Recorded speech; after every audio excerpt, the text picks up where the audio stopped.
Welcome back to the afternoon session. I hope you all had a good lunch, and we are now moving on to two topics that are of particular importance this session. We will be starting on about affordable housing.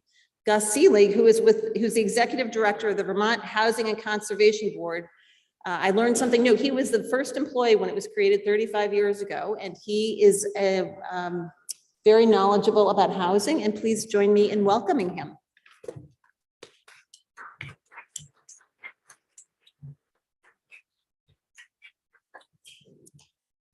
Good afternoon. It's a real honor to be in this room. I'm standing in a place I never thought I would stand. That's a little bit intimidating. It's not nearly as cozy as your committee rooms. I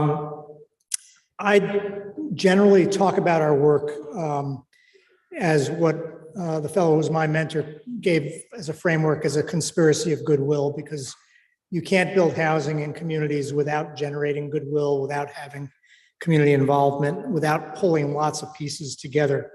I've been at this a long time. Our program began in the House Ag Committee when Senator Starr was Representative Starr and chairing the committee, and he and I believe Representative Westman were among the 28 original co-sponsors of our program. I want to try to do 5 things over the next 40 minutes or so. One is to share a little bit about the board, but I wasn't invited by Joint Fiscal to talk about our organization, but housing in general. I'm not going to cover our conservation work at all today, but happy to join you in your committees to talk more about that. I want to talk about the core values that underpin housing policy in Vermont and my program in particular. I'm going to give you some background on the economic factors that are impacting the housing market in a way that we have not seen before. I want to leave you with a sense that progress is being made. I'll show you one slide that's going to tell you that over the 12 months of this fiscal year, 1,000 new homes and apartments will either be completed or get under construction. So that's a lot. It's not nearly enough, but it's a lot. And I'll share some policy thoughts that you can consider as you get about your work. I want to say a thank you to all of you, and especially the new members, but all of you who choose to do this for not a lot of pay. About 15 years ago, at the end of the financial meltdown, it was my honor to give a Housing Hero Award at our semi-annual conference or biannual conference to Representative Heath and Senator Bartlett, who kept housing afloat as a policy issue during the Great Recession. And when I thought about what they'd done, I thought here were two people that at that time between them did not earn $30,000 and were responsible for a multi-billion dollar budget. So what you folks do, the commitment you make, the time you give is pretty awesome. And every time I walk into this hall from the back, I just think about the fact about our slogan of freedom and unity, the reality that you have a nonpartisan joint fiscal office and ledge council, and we're so fortunate to do this work in Vermont together.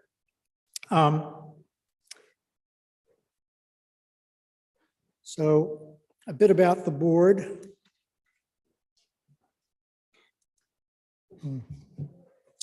And of course, I'm messing up the technology. He's pulled up that thing. That's pulled up that. Here, hold on a second. This thing.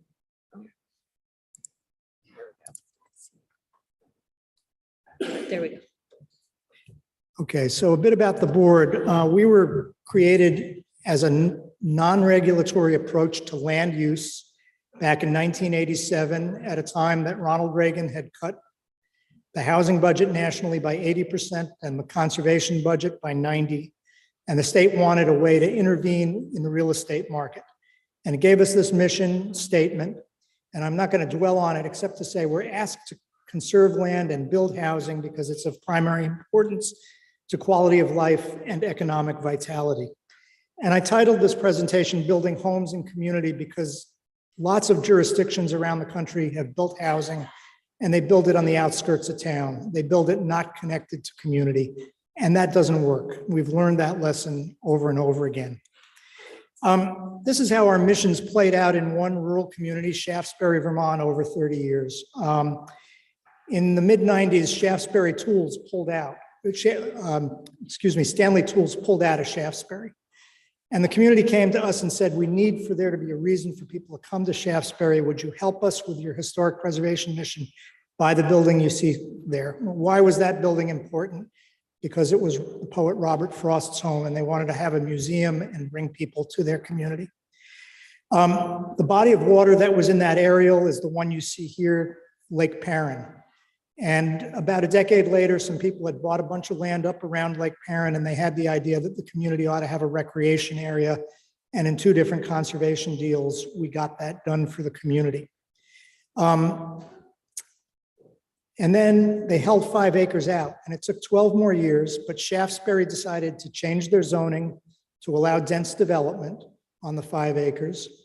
And the village of North Bennington, which is a 10-minute walk, 5-minute walk from Lake Perrin, 10 minutes to where this site is, said, we'll extend the water line, and the town of Bennington extended a sewer line, and we opened 22 apartments. You see a couple there that got to live in that community, a short walk to all the facilities in North Bennington, just a great place to live. In getting to our core values, one of the things we were established to do was to protect the resources we invested in with state funds permanently. Some of you saw news headlines last year that a couple of brothers who own property in Winooski, rental property, plan to evict 24 families, mostly new Americans. What we've tried to do with the investments we make with the dollars you entrust with us is to make permanent the affordability of the projects we invest in. So back in the 80s, there was a developer who owned a property in Essex, 100 units, property in Moortown, 32 units. And one day he walked into the federal government, prepaid his mortgage, turned one property into condominiums and doubled the rents up in Essex.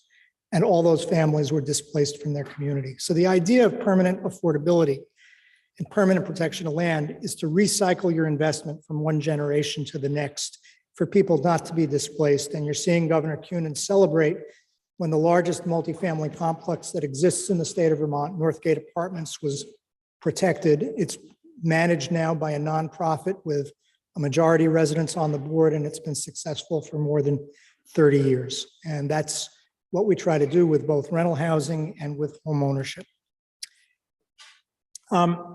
Climate and energy is a big part of our work.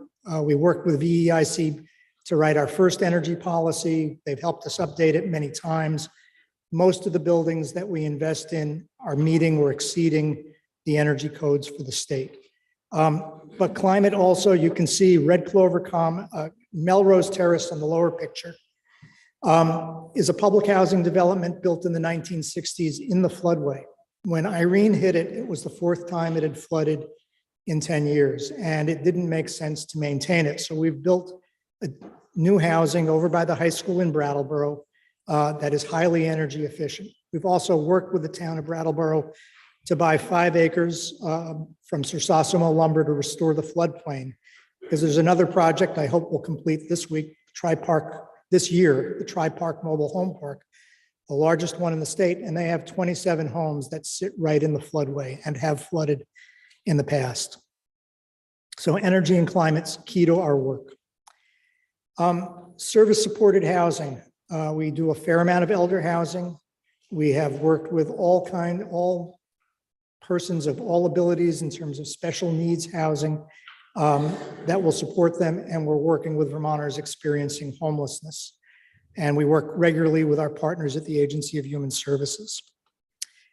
Downtown's smart growth is at the heart of our work. You're looking all over the state, and if I had more room on this slide, I'd show you more downtowns. But to hit it's so valuable for people to be able to walk to services, to be able to get to shopping, to doctors, whatever they may need, to the library. The downtown St. Albans building is right across from City Hall. The building in Rutland is a short walk to Walmart. Springfield, we're right at the center of town there.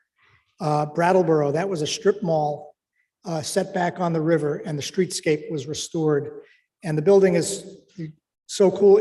One of the cool things about this building is that the refrigeration system generates excess heat that's getting used to create hot water in the building. There's solar as well.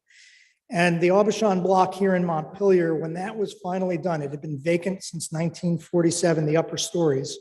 When that was finally done, Aubuchon's had a 50% reduction in their heating bills, and we created 19 new apartments close to all the services here in town. So that's a key feature of our work. Not everything's in a downtown, but a big part of it. We do home ownership as well. Habitat for Humanity only builds 5 to 7 homes a year, mostly with volunteer labor and the homeowner who's been selected.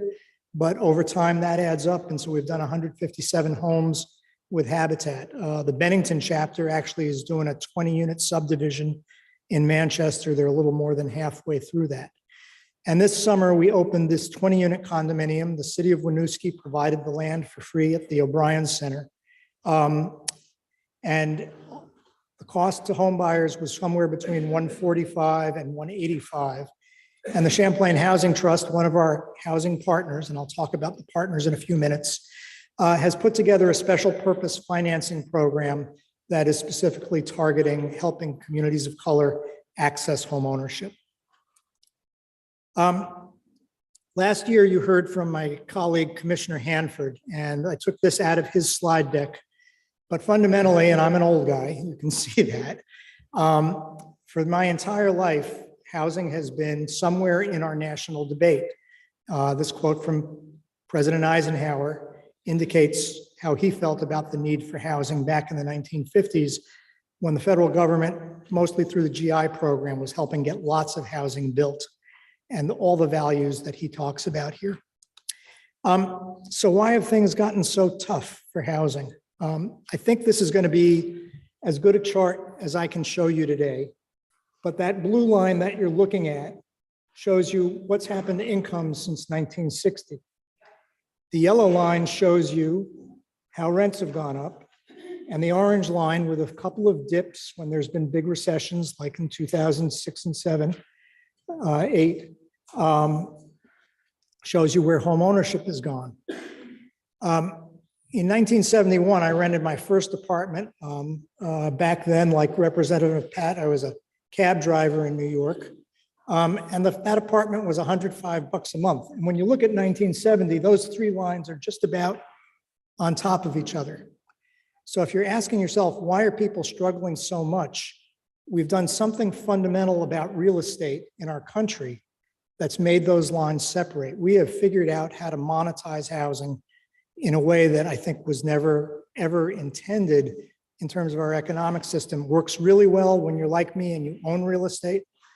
Most of you, if you own a home, it's gone up significantly in the last 2 years. Even if you haven't improved a kitchen or a bathroom or put a new roof on, it's just gone up. That's a great thing, unless you're like my daughter wanting to build a home. And she's found herself priced out of building a new home. So that's, I think, as instructive as I can give you about what's changed over time. How's it playing out in Vermont? A different problem from what's happened to income staying flat is the rate of home construction. And you can see in the 1980s, we were at a high point, and we got back up again halfway to that point, and we've shrunk back down. So we're building less housing every year for the last 4 decades, or every decade for the last 4 decades. Rental vacancy rates are also at an all-time low. Every time we look at a market study to justify building a new project, we're seeing 2% or less every place in the state.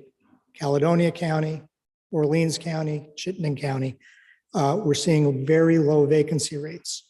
Housing economists will tell you that a healthy vacancy rate is about 5%. And we just are no place near that anywhere in Vermont right now. Housing and incomes. We've had a lot of discussion through the pandemic about essential workforce, childcare workers, people who have to show up every day, nursing aides, teachers' aides, work you can't do remotely. To afford the median price 2-bedroom apartment in Vermont, you need an income close to $48,000. That's way above most of the jobs you see listed here. Most of those essential workers priced out of that home. And I know there's not a ton of minimum wage workers, but there are a bunch. And you'd have to work just about 60 hours a week, 1.5 jobs at minimum wage to afford a one-bedroom, the median priced one-bedroom apartment in Vermont. What's going on with home ownership? The cost in the last year, median price up $35,000. The other problem is that interest rates have climbed dramatically. It was 3.1%. It's 5.2% in October. I think it's pretty close, above 6 today. And what that does is to change the income needed to afford the median priced $305,000 home from $70,000 to $94,000. And it means the renters, unless you have a pile of savings or family help, the number of renters who can afford that home, median priced home, has been cut in half. When you talk to housing economists, what they'll tell you is that when people with a fair income in the $70,000, $80,000 range can't leave the rental market, and they're competing with people living on a disability income, which I think today is somewhere in the $900 a month payment for somebody who's disabled in Vermont, benefit, who loses that competition? Not the person making $75,000. This is a picture of what homelessness looks like through something called the point-in-time count. The federal government requires this to every state, every jurisdiction to count who's homeless every year. Before the pandemic, we thought we'd whittled the number down to about 1,200 households. Today, this past year, last January, we were up to about 2,800. We have a much better ability to count because we're using the motels and transitional housing programs at the Agency of Human Services to know where people are and keep them safe from winter. We were probably undercounting before, but there's no doubt that the pandemic has made things far worse. We talk in our housing world about 3 legs of the milk stool. We need housing, we need subsidies for some people to afford that housing, and for people who've really struggled with life, they need some services. My organization, the Department of Housing and Community Development, and the Housing Finance Agency work intensively on the supply side of the equation. The local housing authorities and the state housing authority administer Section 8 and other kinds of subsidies. And the Agency of Human Services, through their community partners, the designated agencies, community action agencies, a number of homeless service providers, all participate on the service side. I should say, again, as an old guy, when I started working in community action in 1978, 77, there was no Committee on Temporary Shelter in Vermont. There was not an Upper Valley Haven. There was not a Groundworks Collaborative in Brattleboro because we did not have a large-scale problem with people not being able to have any place to live.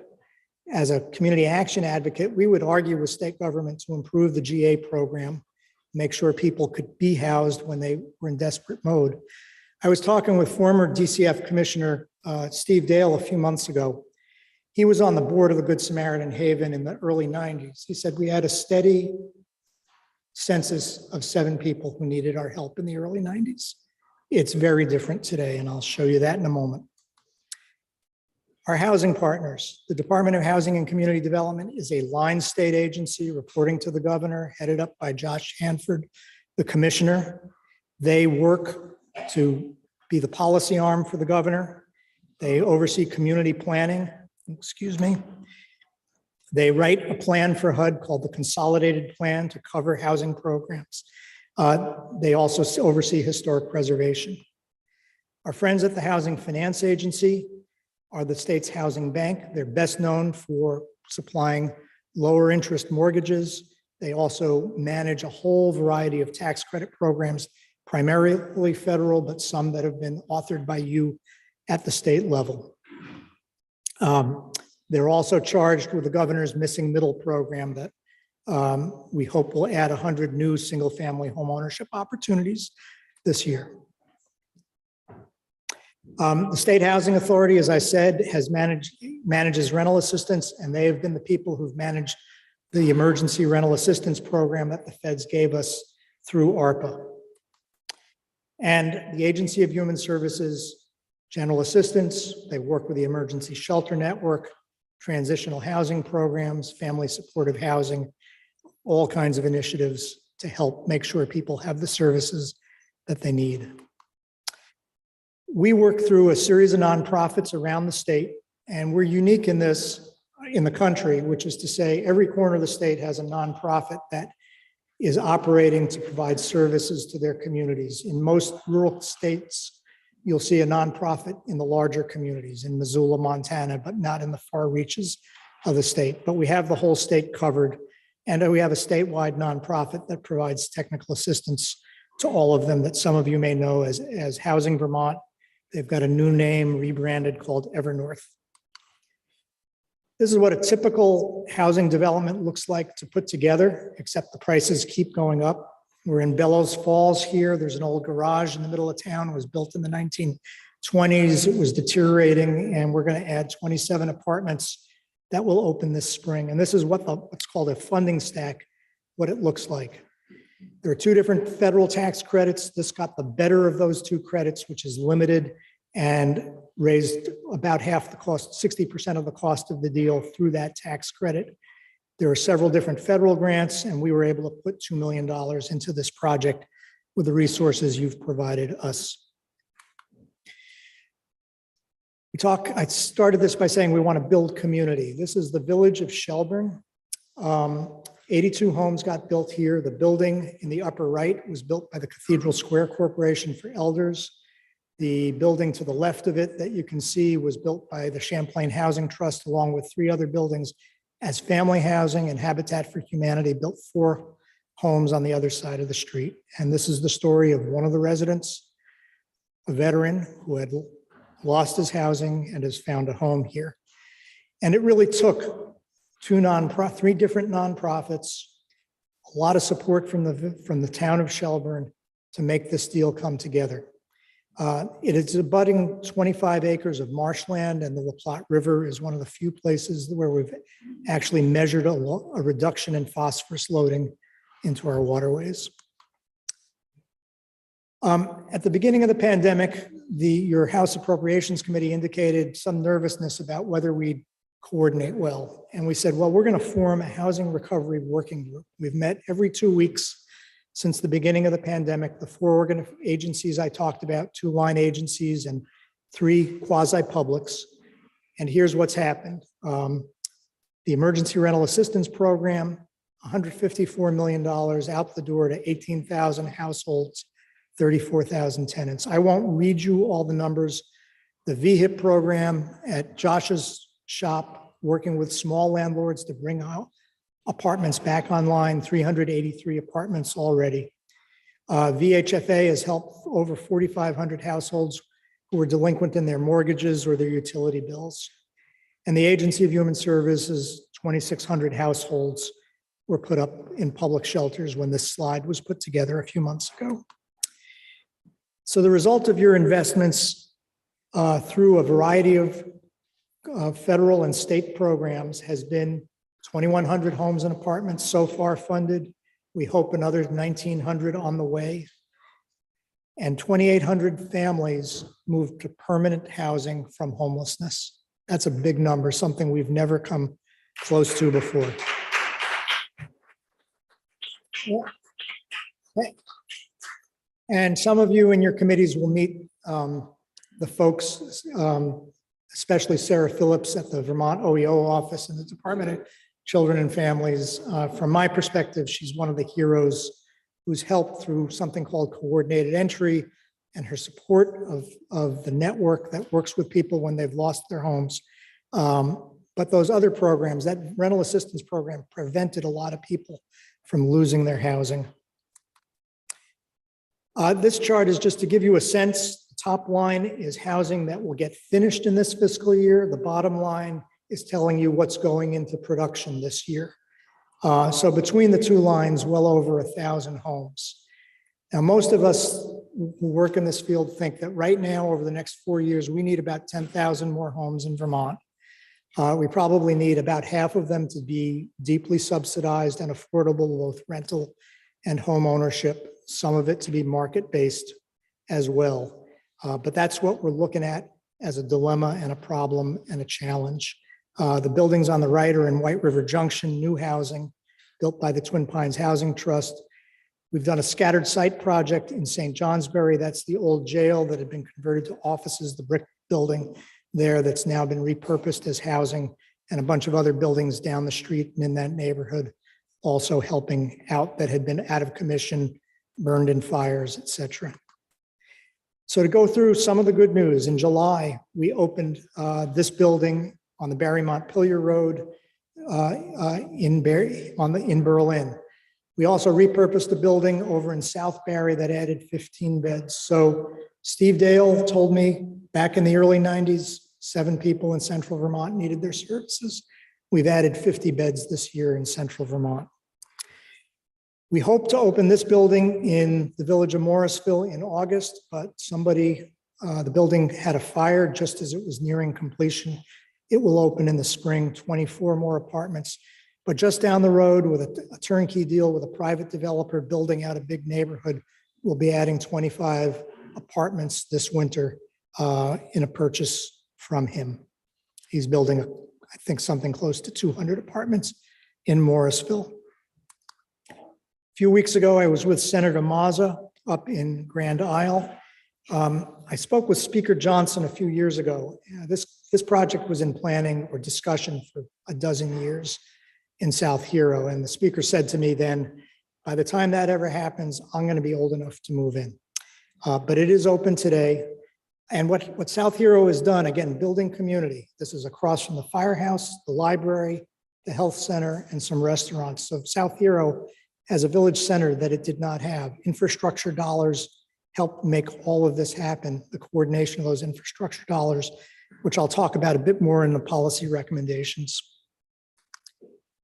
Yesterday, we celebrated the completion of this building in the city of Barry as recovery housing for women and children with women are struggling with addiction. It's a project underway in Colchester of a larger scale and another 2 in Bennington as well. And we look forward to doing more. When Jolinda LeClaire was heading up the office for Governor Scott, she said to me, this is the most important single thing you can do right now to help stem the opioid epidemic, is to have places where people can go to recover. So we're working on that. A couple of years ago, the Agency of Human Services came to us and said the building that is the emergency shelter for families in Bennington was unsafe. The retired fire chief owned this building. He offered to sell it. He waited a long time so a deal could be put together. It's under construction now and it'll open, I think, in the next month or 2.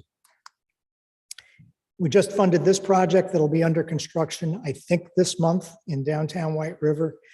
This is typical of what we try to do with housing. 42 apartments, 8 for people who've been struggling with and experiencing homelessness, 12 that are close to market rate for people below median income, and the other 22 in the middle are for people who have those essential jobs that I talked about earlier in the presentation. Something that's come of age is something called permanent supportive housing. This will be built across from the Upper Valley Havens shelter and staffed by them, 18 apartments for people who've experienced homelessness. And this building is planned to get under construction in the spring in downtown Windsor, just by the diner.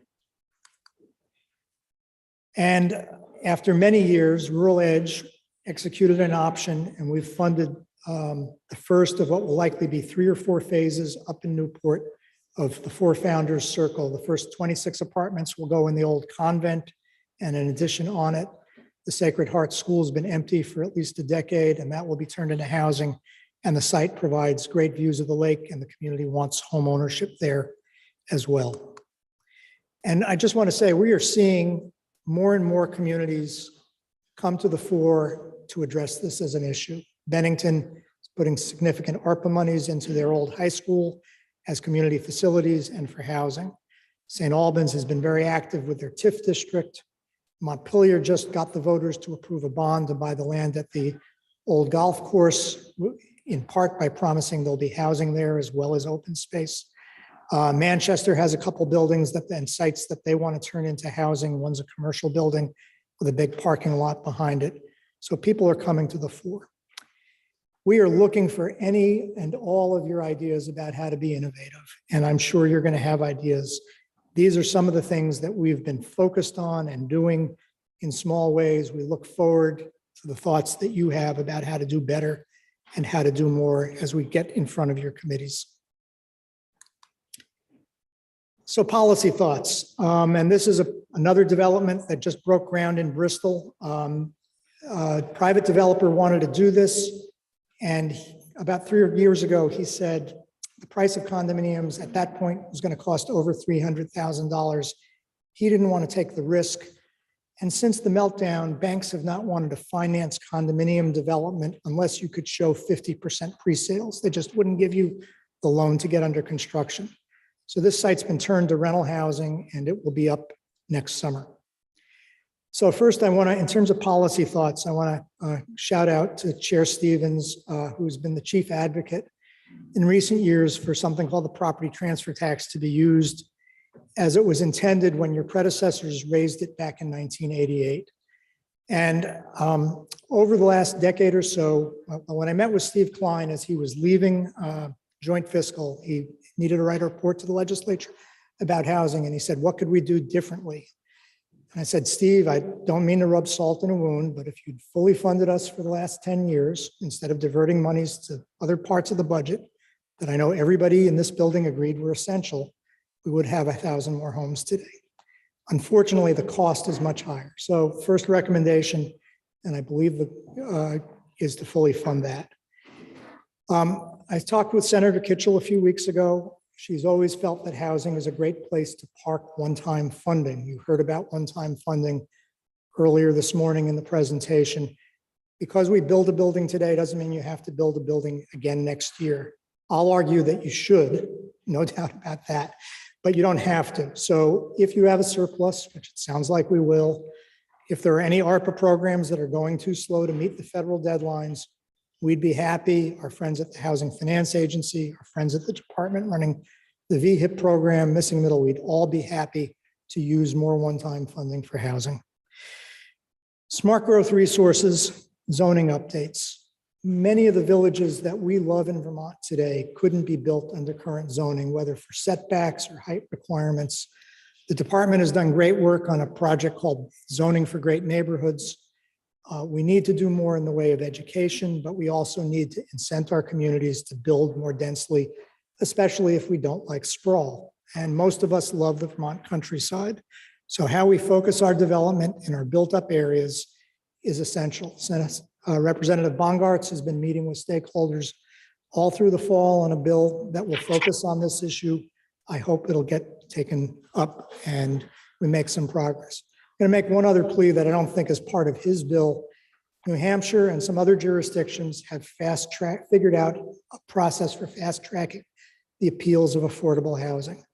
I'm not saying to you people shouldn't have the right to appeal, but I am saying the process is way too slow. Single person has appealed a project that the community of Putney approved last year. The price was up near $400,000 per apartment. It's been delayed a year. My guess is the costs are going to go up another 20%. So appeals that take time can kill projects. Last year, you created a pilot program at the Department of Housing and Community Development called the Community Partnership Program. I'd like to ask you to think about all the federal infrastructure money that's going to come into Vermont over the next 5 years from the bipartisan infrastructure bill for roads, sidewalks, bike paths, sewer and water extensions, and suggest that perhaps we could dedicate some portion of that funding, make the cost of that infrastructure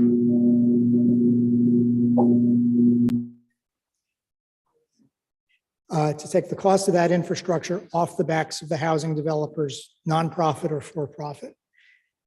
That's how we built lots of housing back in the 50s and 60s in lots of communities. So I'd ask you to think about that.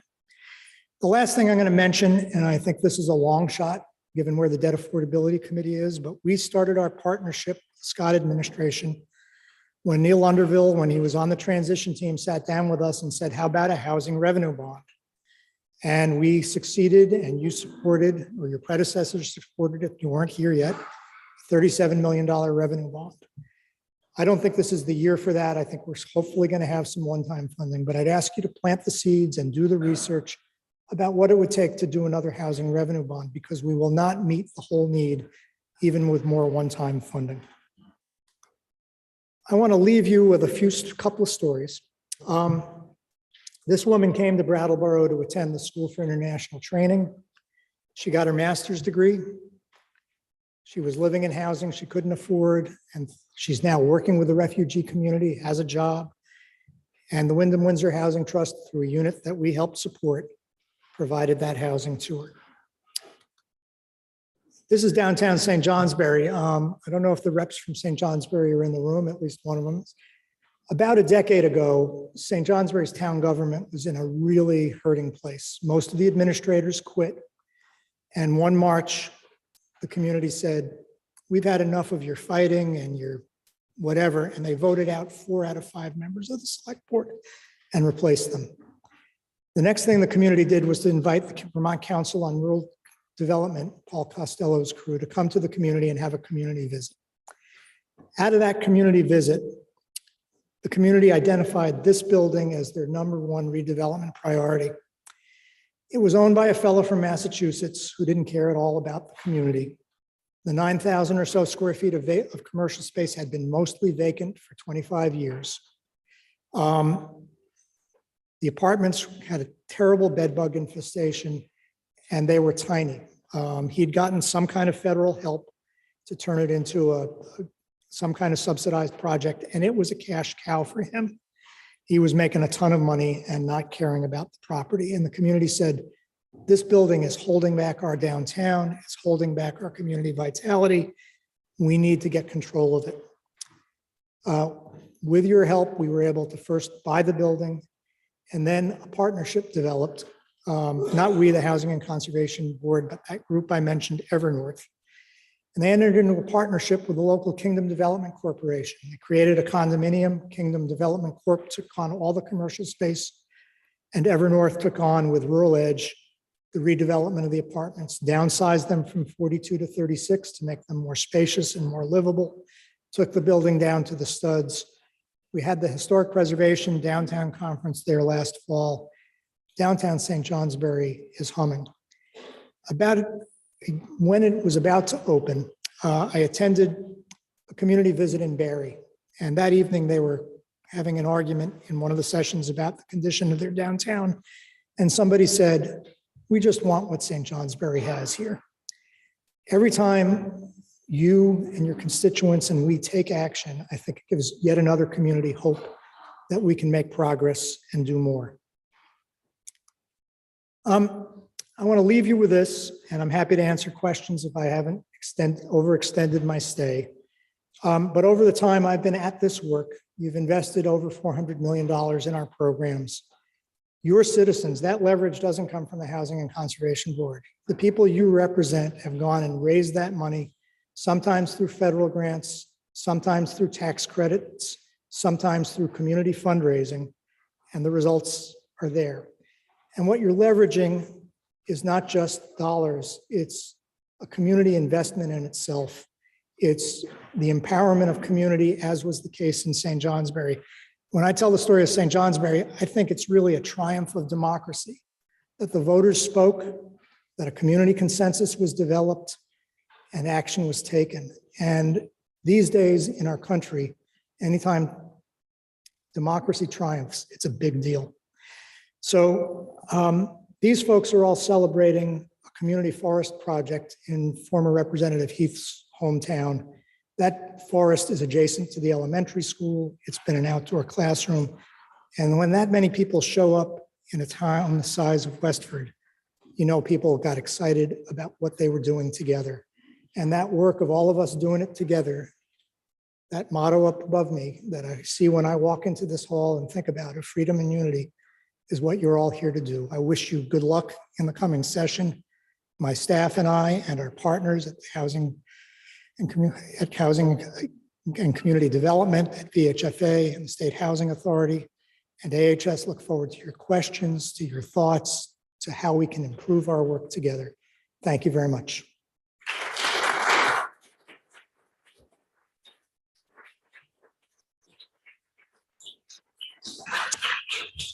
Thank you. We will take some Q&A, and just to remind you, they worked on the mics. They made some alterations, so we're going to try to use them if this round for questions, and then they will continue. They will be working on them more next week. So are there any questions? Yes.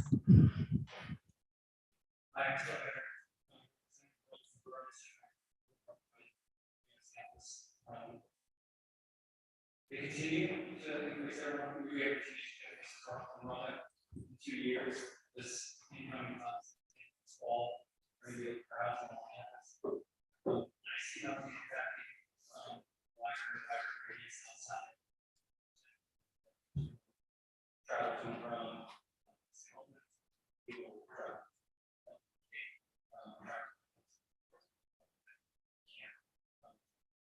Afford to live here. Density, zoning around density is seems to me, and I'm just starting to understand the dynamics of all of this. I guess, can you talk a little bit about the impact you see coming happening, especially in interaction with how people out? We have any as we think about legislation.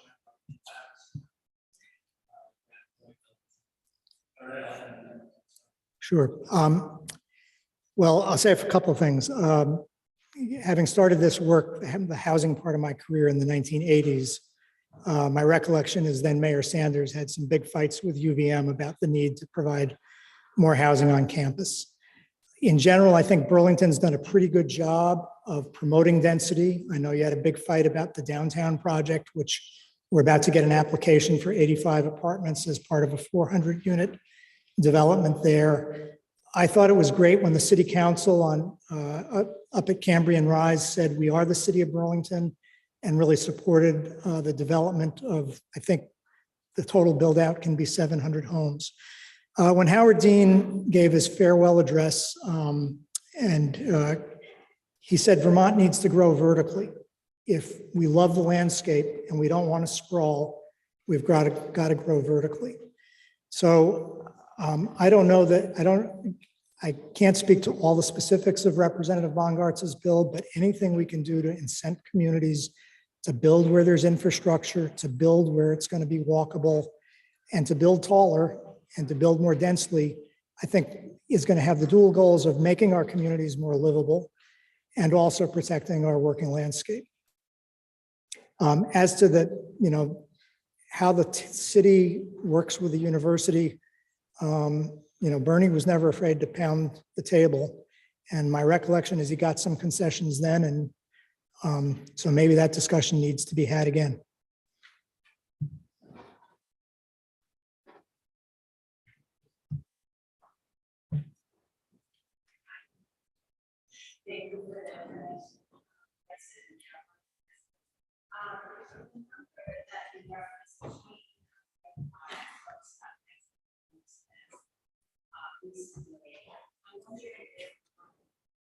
We having data on our house, I know that's often challenging.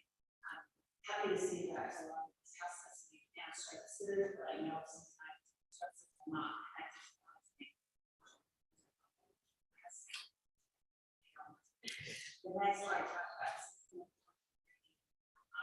units that are coming online. What's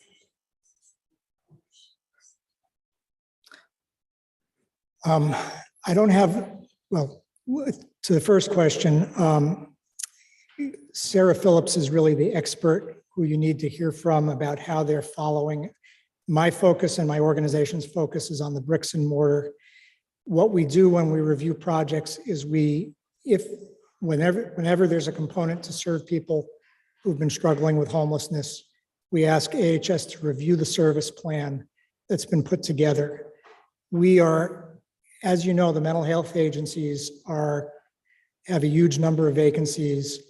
everybody in the social service sector has been stressed through the pandemic. So while I want to say that, all your dollars ought to go to housing, we need to keep our service sector strong in order for people to be stably housed as well. And Sarah's a much better person to answer the question of how we're following up.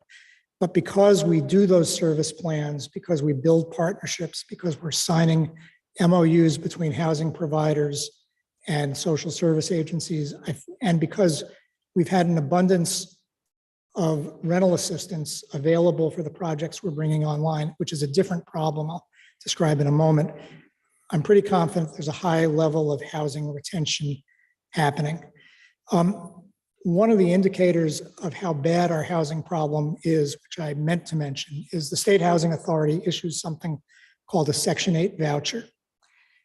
My understanding is when you get a voucher, which will then mean you have to pay no more than 30% of your rent income toward your rent, you go looking for an apartment and a landlord will accept those vouchers. Only 40% of the people who are issued vouchers are successful in finding an apartment where the landlord will accept it and it meets the terms of the program.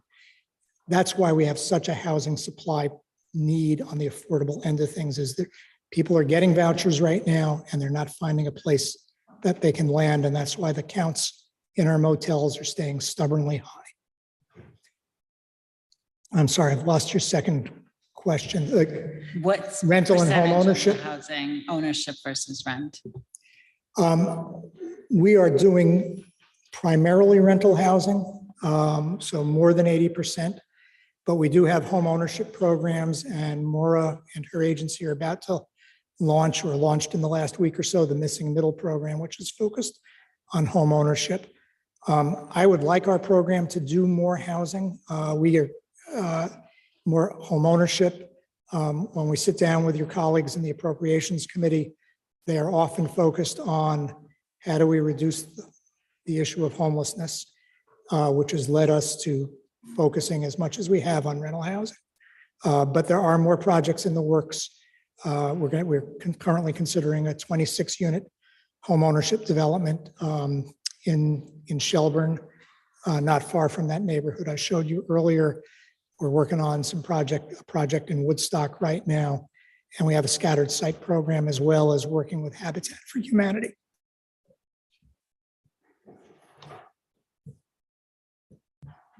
It's not on. She's on. It's red.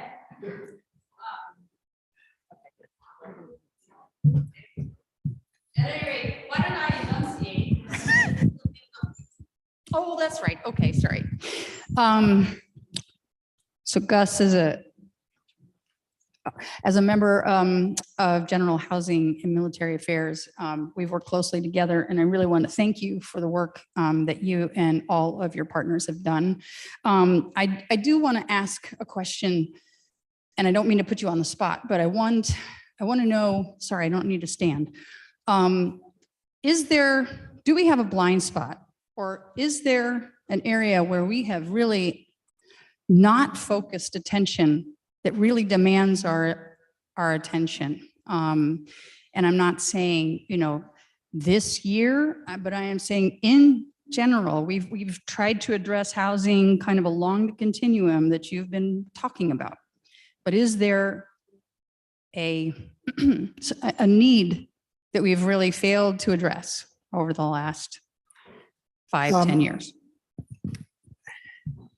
Well, in the last year or so, we've stood up a number of new initiatives. So we have begun a program that is addressing the needs of farm workers who are living in less than quality housing. The Agency of Natural Resources has made a bunch of money available, as has the department, to deal with issues in our mobile home parks. We have done a bunch of grants to our emergency shelters, and we help Women Helping Battered Women get a new facility that expanded their capacity from 7 to 21 apartments. I don't think there's any place that you would point to where somebody wouldn't say, but we need to do more and we need to do better. There may be a spot that we have missed. There are not enough resources, and we're going to hit a cliff as the one-time funding comes to an end, where there are still going to be apartments that the home improvement program could bring back online, and we will run out of money. We will still need water and sewer upgrades in mobile home parks. We have not done very much. We've done some pilot projects to replace worn out housing in mobile home parks, which is we have a tax credit that does that. Could it be expanded, and could we be doing more? Of course. So I'm sure there's a blind spot. One of the things you did last year was to provide some money to help the people with intellectual disabilities. And this came a lot from parent advocacy to find where they're going to be and develop some models. And I think that work is in progress, but has not yet borne some results, but we'll probably need some programming around that. But in general, for the housing market as a whole, we just need more at every level. We'll take one last question. Let's see this, it does work.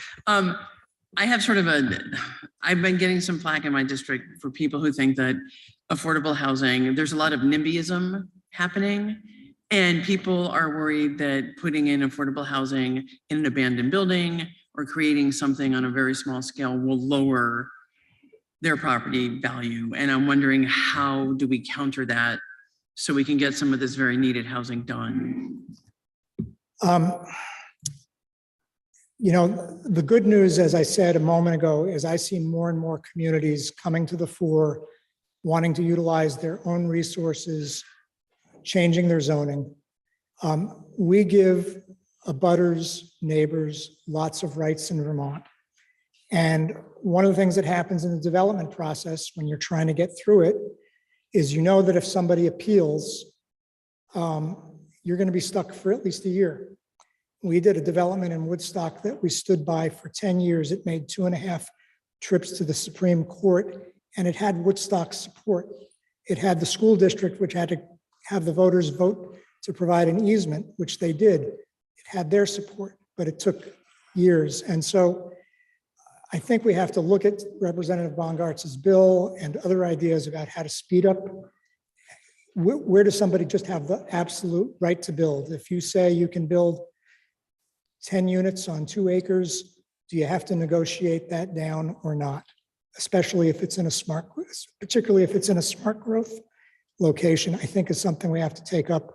And I think we need to look at what New Hampshire and other jurisdictions have done in making the appeals process go faster. I'm not saying people shouldn't be heard, but I'm saying we need to figure out whether we can make this happen more quickly. Please join me in thanking Gus for his time and thoughts today.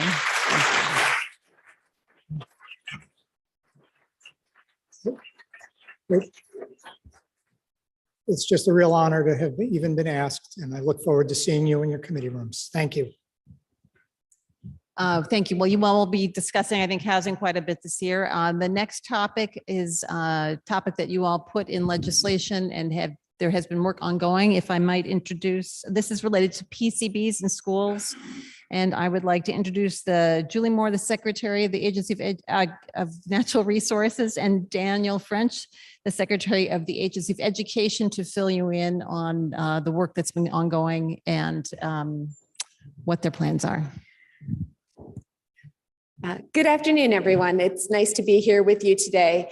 Dan and I have about 15 slides that we'll walk you through, but are happy to answer any questions you might have about this PCB testing initiative that's currently underway in Vermont schools. So for those unfamiliar, PCBs are polychlorinated biphenyls, and they were manufactured for a period of about 50 years, ending in 1979. These were incredibly useful compounds, but as we've come to learn over the course of time, have some really significant health impacts. During the 50 years that they were being produced, there's an estimated 1.5 billion pounds of these compounds that were formed. And when we're talking about concerns related to health, we're measuring them in parts per billion. So a very tiny amount of PCBs can present a real and meaningful health effect. The Monsanto Corporation was the sole producers of PCBs in the United States, and EPA did ban their production in 1979, although many of the materials many of the materials they were produced in continue to be out there on the landscape, in part because they break down very slowly. They're persistent, and that was part of what made them so useful. It also is part of what makes it so challenging to remediate them. In addition, PCBs are bioaccumulative, meaning they can travel up the food chain and will get concentrated the higher you are on the food chain, and we're near the top. And as I noted, they're hazardous at even very low levels. They're one of the few chemicals that has been identified by EPA as a known carcinogen. And we know that it can impact the immune system, the reproductive system, the nervous system, the endocrine system, and have impacts on unborn fetuses. So why did we start to test for PCBs in Vermont schools? Well, because they're really useful, they were in lots of stuff. Caulking, paint, the ballast of fluorescent lights, window glazes, ceiling tiles, sort of you name it, and chemists figured out a way to use PCBs in it. In the summer of 2019, as part of a planned renovation at Burlington High School, they did routine materials testing. And this is an opportunity where testing is often conducted to look for things like lead paint, the presence of asbestos-containing products, and in this instance, PCBs. And that testing is really done to figure out how to properly dispose of building materials as a renovation project is proceeding. Burlington found significant concentrations of PCBs in their building materials, and then did some testing of the soil around the outside of the building and found that that was well above our standards, and believe that that traces back to the PCBs in building materials. In the case of Burlington, window caulk was identified as one of the most significant sources of PCBs. With the data that they provided, ANR and the Department of Health recommended they test the indoor air. So PCBs can off-gas for many, many years, decades even, into indoor air. And that is where it could have a potential health effect. Burlington undertook that testing and reported back to us. They found concentrations of PCBs that range from non-detect, which is what ND stands for, to 6,300 nanograms per meter cubed. That unit's a little weird, but you don't really need to worry about it.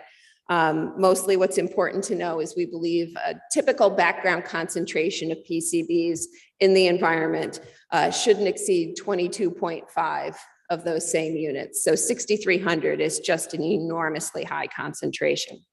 And as a result, the school district made the decision the next day for classes to go remote. That timing was really hard. This is obviously in the throes of the COVID pandemic, where kids had been sent home in March of that year, largely were learned remotely through the end of June 2020. And so it had only been back in person instruction for a day or two before they were returned to remote instruction.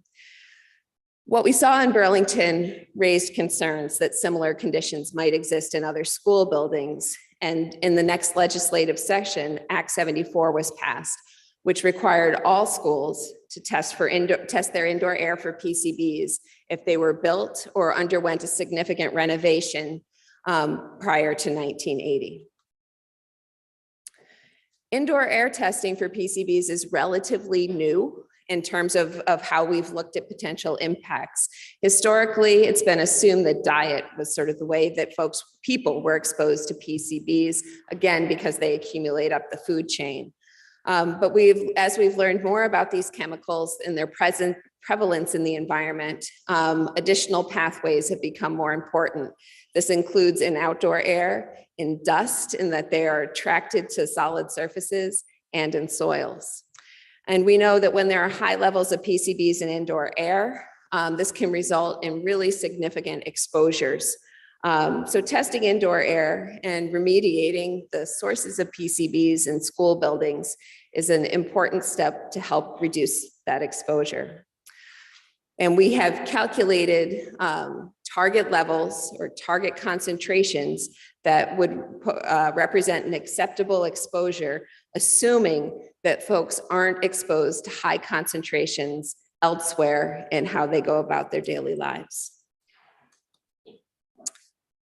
So we are working to test all public schools and also recognized independent schools that, as I said, were constructed or renovated before 1980.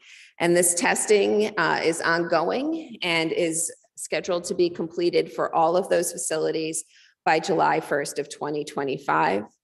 We did make an effort in laying out the schedule for this sampling to prioritize the buildings we felt were at the highest risk.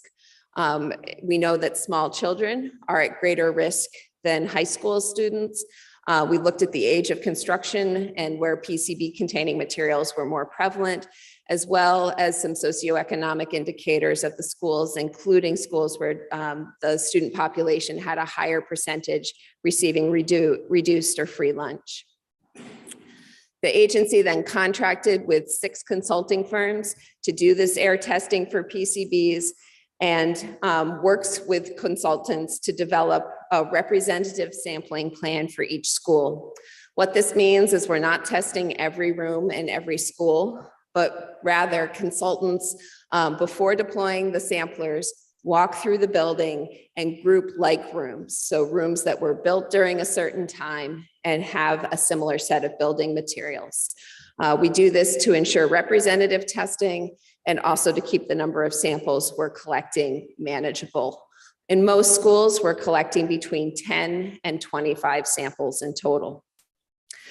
The health department and staff in our sites management section within the Department of Environmental Conservation have also created a temporary occupancy framework that helps provide guidance to schools on continued use of their building if PCBs are detected above one of our action levels. So the work related to this is all being done under the umbrella of our I-Rule, which is the Investigation of Remediation and Contaminated Properties Rule. This is the framework ANR uses for dealing with all contaminated sites in the state. So you can imagine a gas station leak to a Superfund site to an abandoned copper mine. In every instance, we use this framework. It's not limited to PCBs. And part of it is it has a high level of DEC oversight for how the work proceeds so that we can have confidence in the results. We are regulating PCBs in indoor air in schools as a release. And I flag this because it's really novel.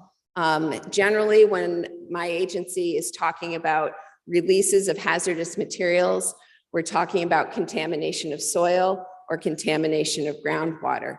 To be talking about indoor air quality is unique in the work of this agency. It's frankly also unique in the country. Vermont is the first state to be doing this kind of comprehensive testing of all schools within its jurisdiction.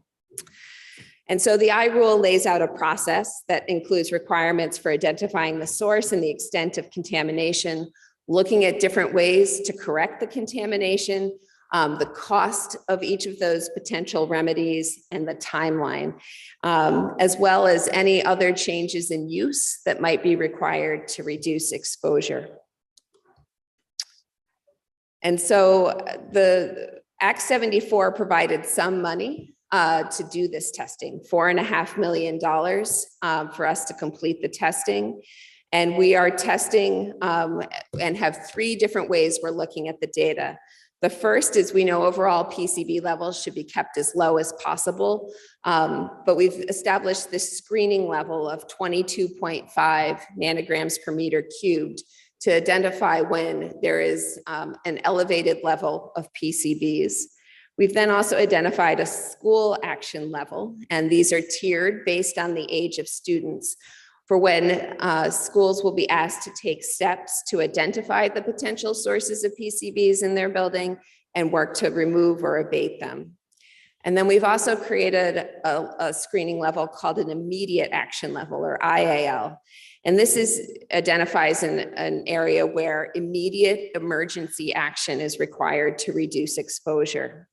And we have laid out a framework that we've asked schools to follow for those emergency actions, which includes, first, if possible, eliminating the use of the room.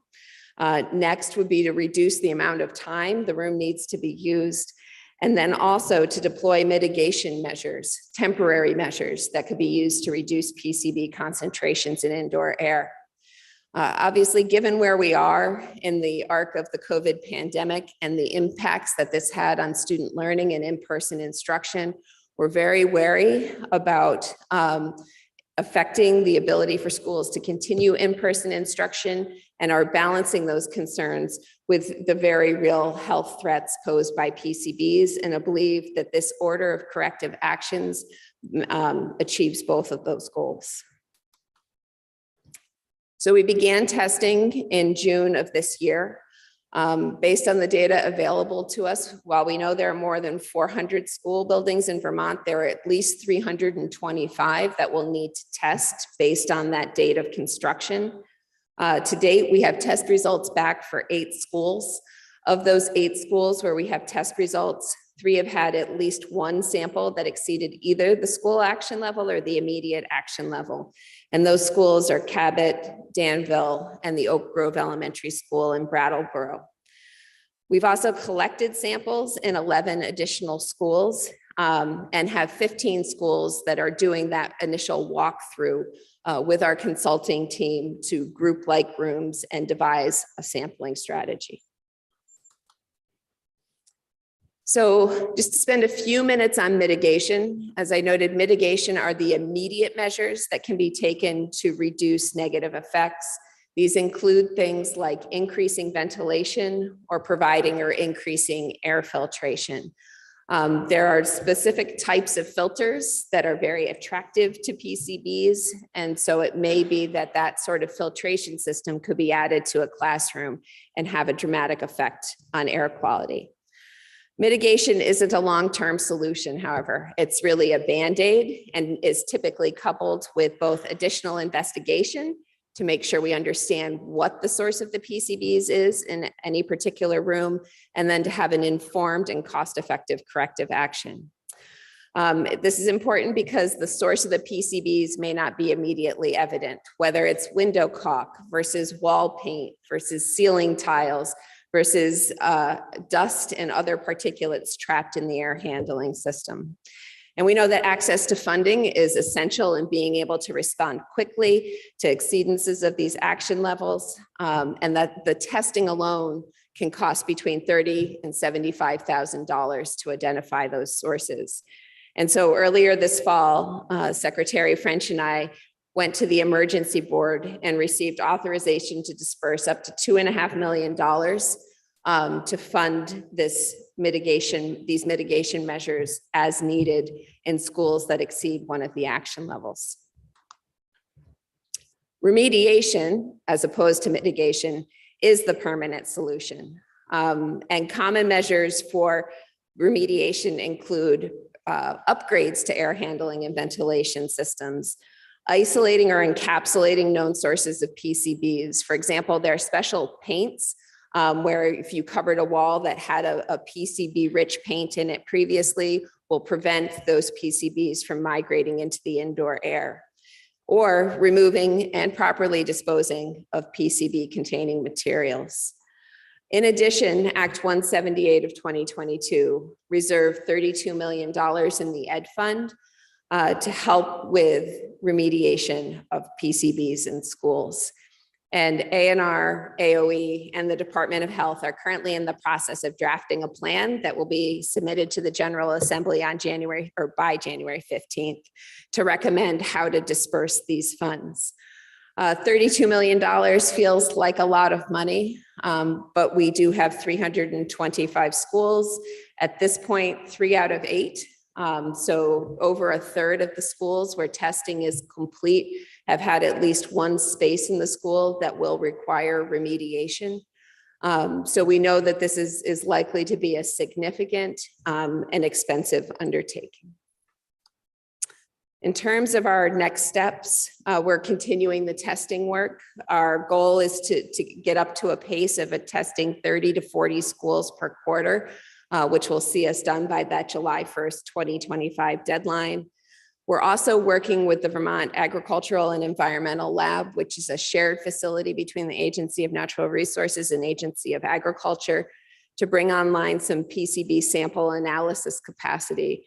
As you may recall, I indicated we completed this work at 8 schools, but had another 11 that are sitting out there with a lab. That's a reflection that there are only 3 labs in the country currently capable of analyzing these air samples. And so bringing on some of that capacity in-house, we hope will allow us to increase our pace. And in particular, look forward to using that capacity as we're deploying mitigation measures to be able to confirm that they're working quickly. Working on that report for the PCB Reserve Fund. And then we are also staying up to date with litigation that's being led by the Attorney General's office against I'm sorry, that should have, I got a PFAS line in there. My mistake. AGO litigation against Monsanto, who was the primary producer of PCBs. And I will turn it over to Dan for this last slide that's really talking about AOE's engagement in this space. Yeah, good afternoon. Dan French, Secretary of Education. As you heard from Secretary Moore, this is a fairly complex undertaking for our schools and multiple state agencies. And I think you can all appreciate the moment in time in which they're undertaking this complex effort. Coming out of the pandemic, unprecedented public health mitigation requirements in schools. And now schools are seeking to address the what we call the education recovery aspects of the pandemic, basically trying to pivot and focus on the social, academic, emotional needs of students and staff. So this, in any given moment, would have been a complex undertaking for schools, but especially right now, it's exceedingly complex and challenging. As the testing started to enroll this summer, we worked closely with our other agency partners and started to acknowledge that there perhaps is a role for the Agency of Education to exercise more of its leadership to assist school districts in this effort. Not dissimilar to our role during the pandemic. The Agency of Education does not have public health expertise or environmental expertise, but what we do have is some understanding of the operational needs of our school districts and the communication needs of our school districts. So as a response to what we started to perceive as a need among our various school district stakeholder partners, we recently organized this, what we're calling an advisory group, which is comprised of a core group of the Superintendent's Association leadership and facilities managers and a representative from the Department of Environmental Conservation to start developing what we're calling operational guidance, which is again, very similar to what the Agency of Education promulgated during the pandemic. Essentially trying to assist superintendents in their school districts with planning for the testing before it happens. Again, to Secretary Moore's point, a primary consideration is keeping a focus on not disrupting student learning at this critical moment, but helping them do the planning, helping them do the communications with their school districts and the many stakeholders, because this, as we're finding, is very complex task from a communication standpoint. So we're about to develop this additional guidance, again, with a focus on planning and communications. We're also starting to conduct what we're calling pre-game sessions, where we're looking at districts that are going to be going through the testing in the next couple of months, and we're bringing them together, sort of birds of the feather group, so to speak, to start raising awareness of what's involved. And I think going down the road, as we get more experience in schools with actually implementing the testing, we'll be doing more of this, bringing districts together, such as Cabot, for example, who's gained considerable experience with this process. As more districts like Cabot emerge, we'll be able to pair up those districts with the experience with the new districts and start to share learning. So essentially, that's the work that the Agency of Education is doing, in addition to the partnership with our other state agencies. And Secretary Moore said we're working on the plan for the funding. I think that pretty much concludes our presentation. If you have questions, we'd be happy to entertain them. Are these work? Oh, it is working now. That's exciting. I know that thank you for that presentation. I know that there's been a school construction interim report that's about to come, and then we're going to get a more complete report next year. I imagine that some of PCB mitigation and remediation would count as construction, some construction would count as mitigation. I'm curious how you're looking to blend those two conversations together. Yeah, thank you. It's, I would just say it's how we are going to blend those things together, because I think that is what I would like to bring forward in this legislative session. We have, I think, a very coherent articulation of school construction policy in the state. That's Act 72, which was passed in 2020. That work, in my view, is not in sync necessarily with this PCB testing work. So we do need to, I would say, harmonize these activities and ensure there's some coherence there. But we are under Act 72. We just completed an inventory of school facilities. We're now taking that to the next level under that law, which requires an assessment. The inventory, and I could share a URL on our website. We have a visualization of that data, so you could go in there and pull up your schools, find out, how they're rated in terms of their different mechanical systems and so forth. That data came from us under the inventory from basically school facilities managers self-reporting or characterizing the condition of their facilities. The assessment actually deploys qualified engineers from a national group to come out and do that consistently across all our schools. Meanwhile, while that work is going on under Act 72, we'll also be revising our construction regulations, and I'm required to come back to the General Assembly with a report on how to fund school construction. So all these things, to your point, are in play. It does come down to a quick question of capacity. I think the other issue, particularly with indoor air quality, districts have made great use of the federal COVID relief dollars.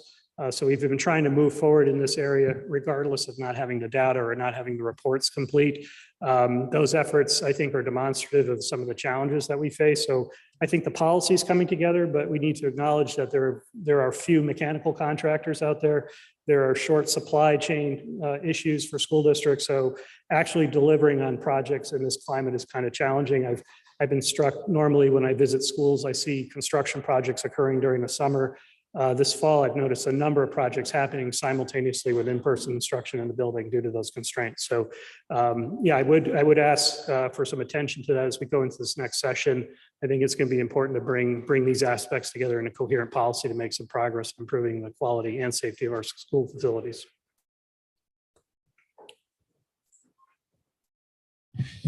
Thank you for this. It's a very worrying issue. I'm wondering if Secretary Moore can talk a little bit about what do we do with these materials when we dispose of them? Sure. So the question was about disposal of materials, and there's a bit of it depends on the concentrations. EPA becomes involved when building materials have concentrations in excess of 50 parts per million.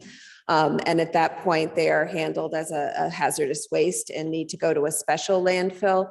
Below that, there is another tier of how construction and demolition debris is managed. Some of it also depends on the other materials testing around lead and asbestos. And so it may be, even if it's below that 50 parts per million threshold for PCBs, if it exceeds regulatory concentrations for lead or asbestos, it may still have to go to this more expensive and frankly, highly managed facility. So what the materials testing informs that it's a second set of tests that's required as opposed to the indoor air testing, which just lets us know if there's a problem. And if I could just ask a little further, where are these facilities, these disposal facilities? I believe the most secure of the landfill facilities is in the Midwest, and that there are also some in Pennsylvania and Virginia. We generally don't prescribe explicitly what facility those materials need to go to, just what regulatory standard those facilities are held to. Thank you.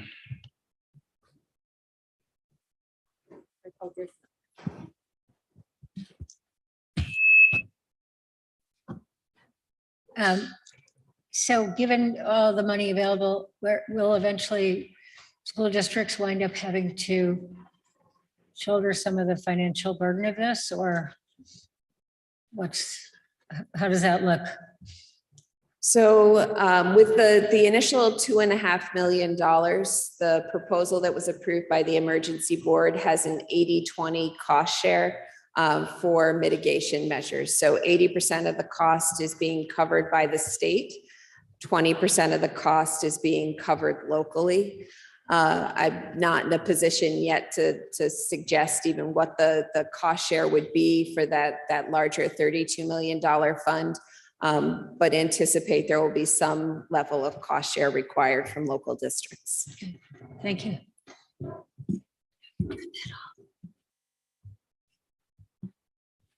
Yes, please.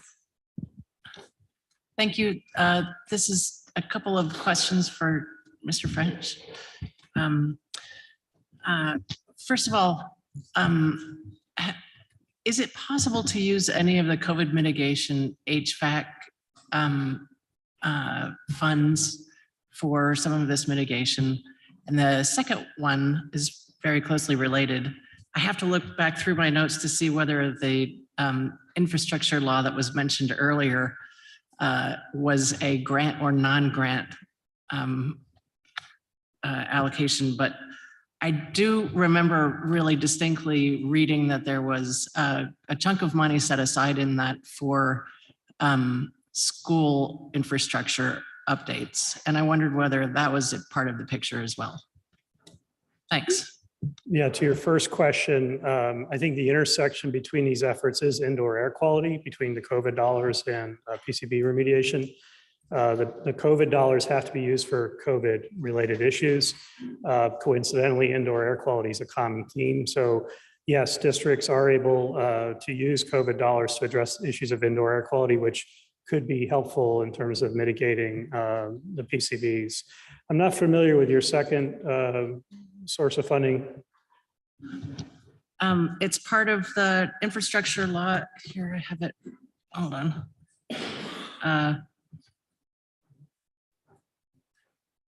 It is the Biden-Harris Action Plan for Building Better School The Infrastructure. federal dollars. Yeah. Yeah, we're certainly, I mean, part of the impetus, I think, with Act 72, and particularly the inventory and the data gathering, because really, I mean, I think many of you know there's been a moratorium on school construction aid since 2007, and that's more or less when our state records stop. And a lot of those records are paper, honestly, in boxes and so forth. So with the inventory, we started for the first time to gather modern data and build a database of school facilities. And precisely in anticipation of federal dollars coming down. So we wanted to be in a position as a state, and I think like many rural states, we need to be in the position to move because I think there is a role here for federal dollars to play. And we need to be as close as possible to having a shovel-ready vision of how to move forward when those federal dollars do become available.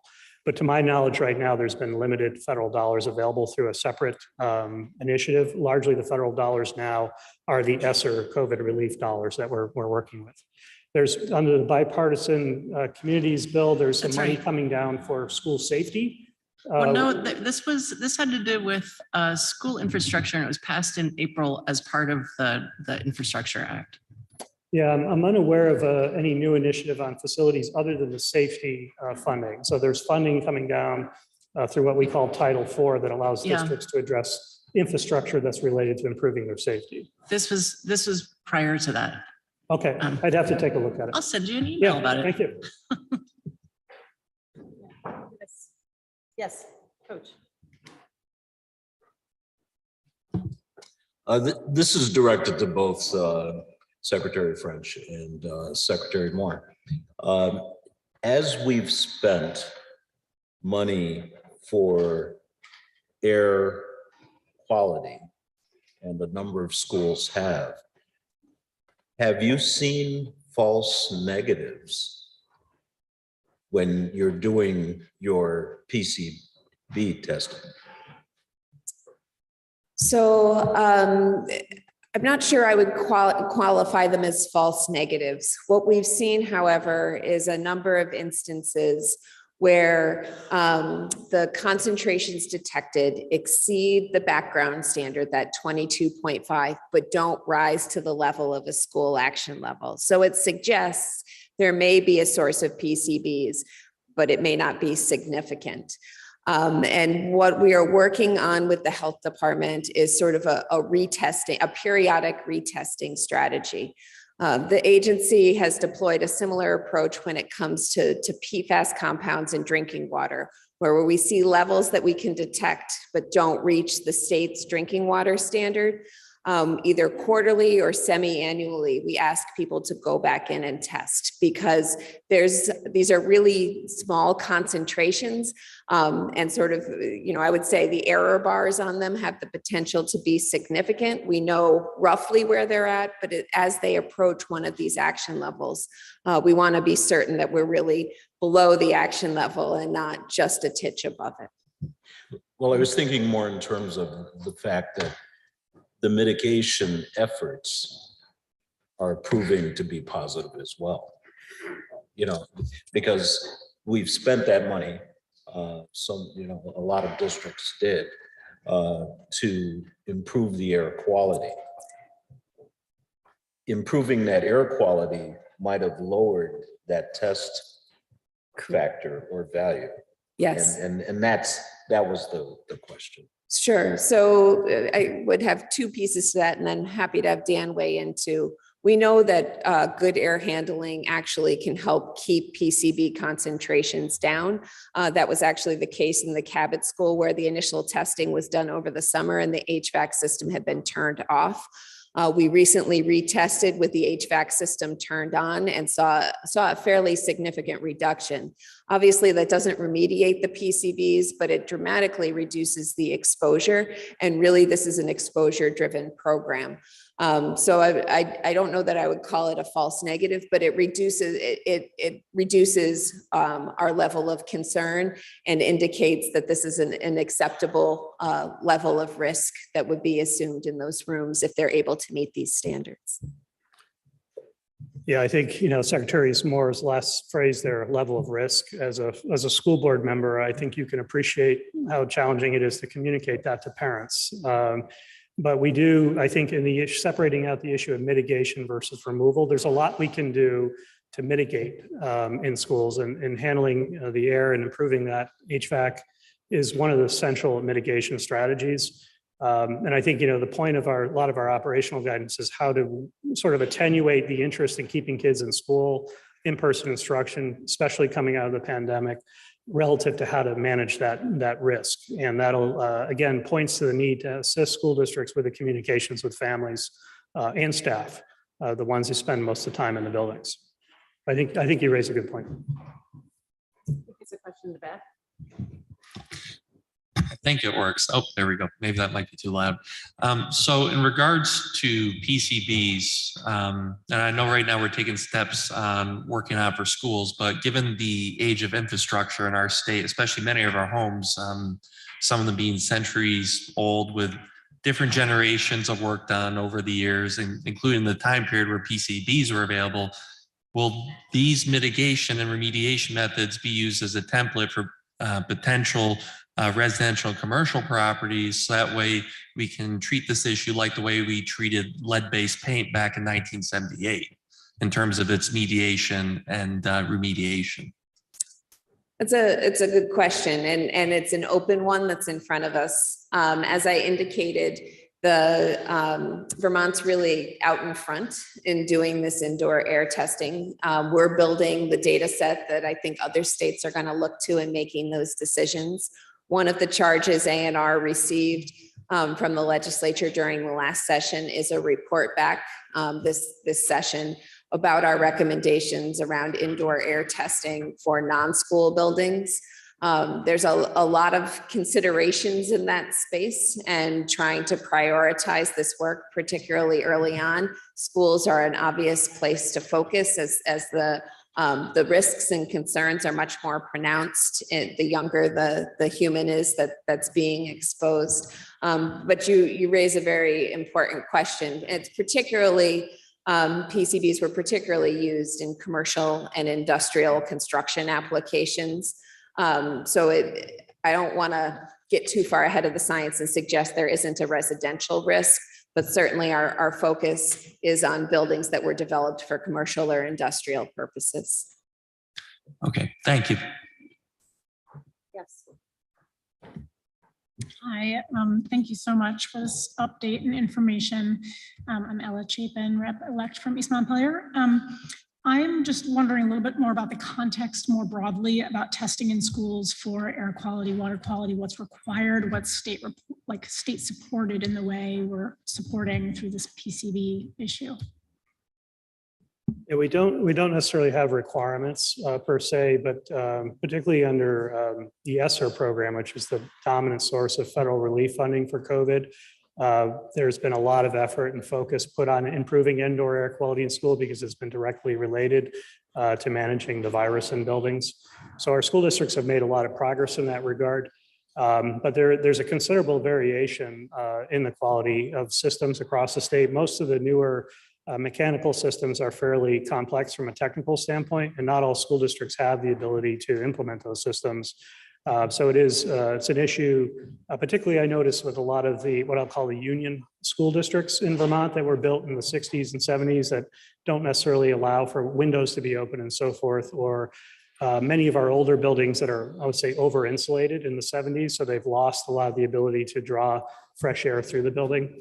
So it remains a concern, but there's no specific requirement for that testing.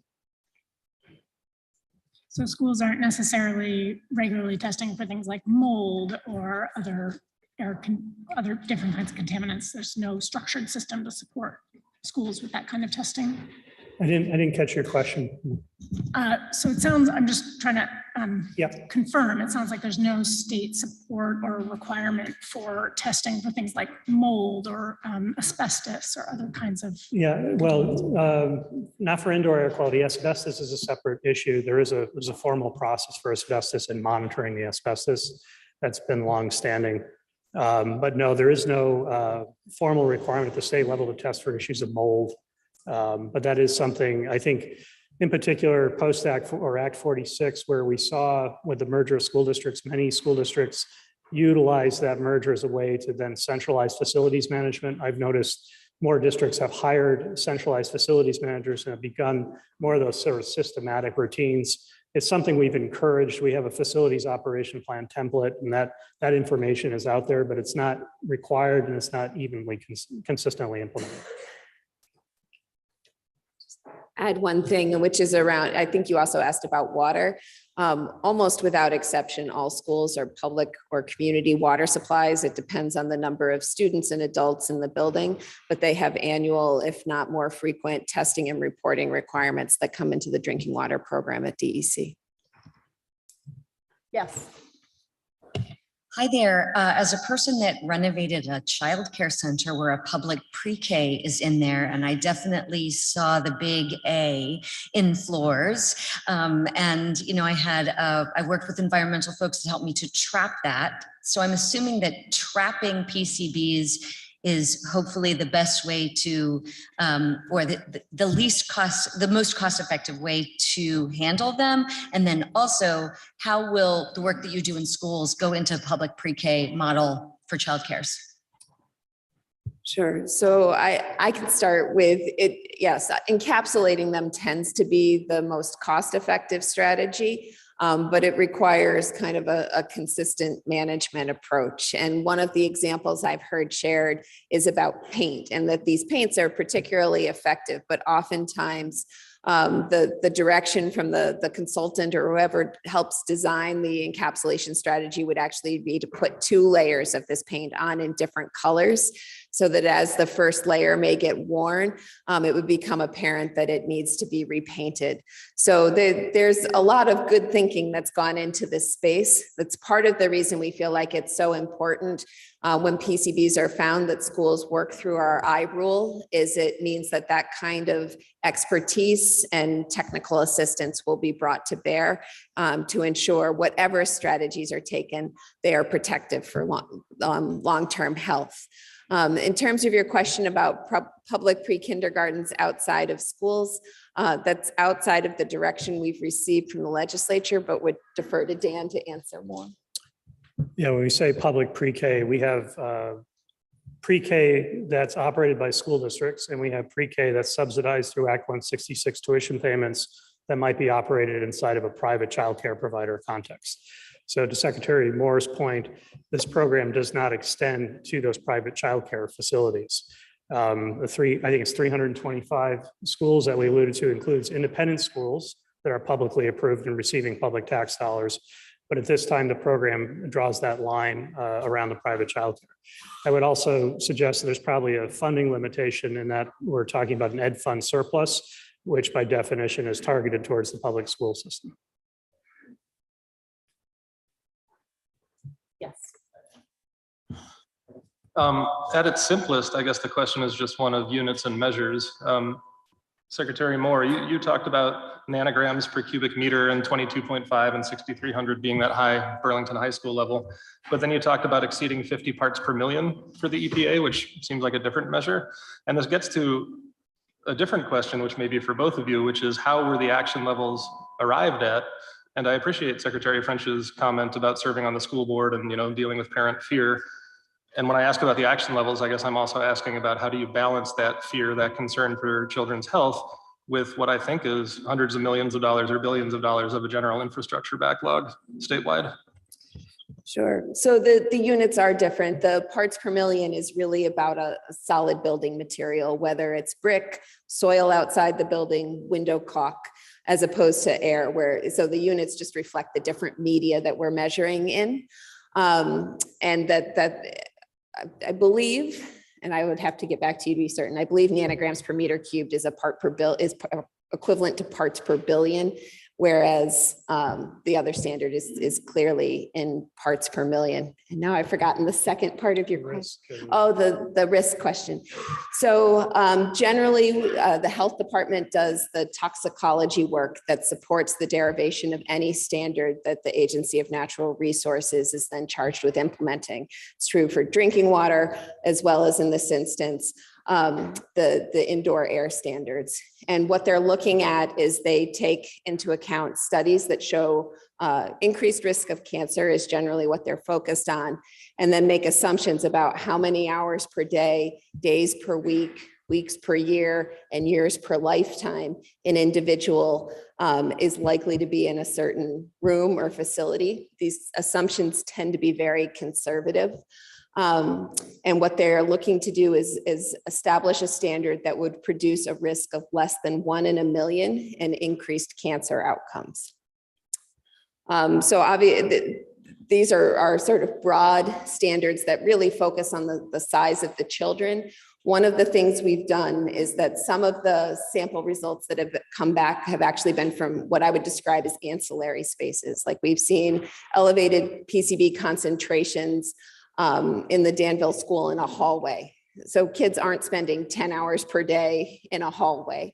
And the health department has worked with us to derive site or location specific criteria based on the actual use if it's a non-classroom space.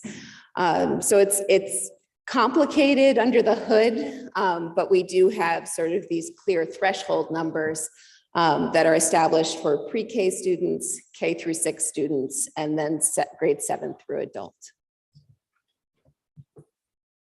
Are there any more questions? No, there are not. I don't see any. Well, thank you, Secretary Moore and Secretary French. We greatly appreciate your discussing this.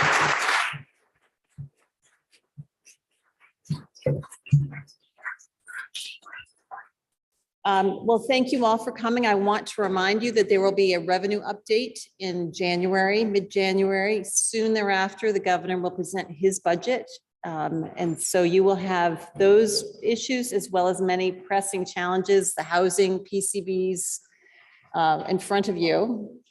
Thank you in advance for your hard work on all those issues. And we look forward to working with you. I enjoy the holidays and we will see you in January.